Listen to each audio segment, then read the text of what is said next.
The man has to blame somebody.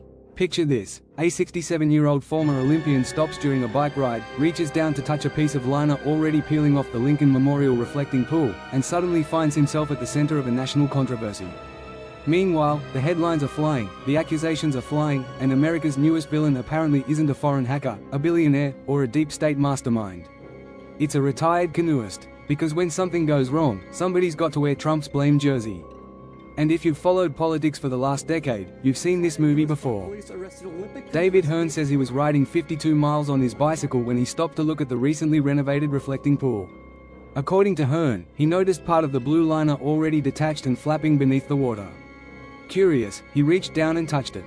Moments later, park police stepped in. Hours of questioning followed. Then came a misdemeanor charge alleging destruction of government property. Hearn's response has been simple: I didn't tear anything. I didn't remove anything. I touched something that was already peeling. Now a retired Olympic canoeist is preparing for a court fight over a piece of liner that, according to him, was already coming apart. That's one expensive poke. The Scapegoat Hall of Fame. Here's where the story gets political.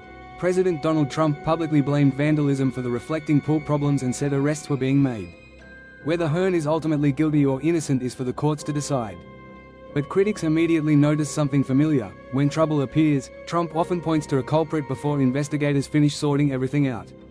Over the years, opponents have accused him of assigning blame to election workers after the 2020 election disputes, federal agencies during various investigations, political opponents for economic or policy setbacks, the media during unfavorable coverage cycles, foreign governments, bureaucrats, judges, prosecutors, and sometimes even members of his own party. His supporters call it fighting back. His critics call it finding a scapegoat. Either way, the pattern is well known: problem appears, finger points, evidence arrive later. Now a former Olympian finds himself standing in the latest chapter of that debate. The pool that started a political food fight. Here's the twist: the reflecting pool was already facing questions before Hearn ever arrived. Reports indicate portions of the recently installed liner began peeling after efforts to combat a major algae bloom. That sparked a larger dispute. Was the damage caused by vandals, construction issues, maintenance problems, chemical treatments, or some combination of all three? Those questions remain unresolved. Yet somehow the national conversation quickly shifted from "why is the liner failing?" to "who can we blame for it?" And that's why this story keeps growing. Because Americans love a mystery. But politicians? They love a suspect. Now the case heads to court on July 9th, where David Hearn says he'll fight the charge with legal counsel and tell his side of the story. Until then, one question remains: did investigators catch a vandal?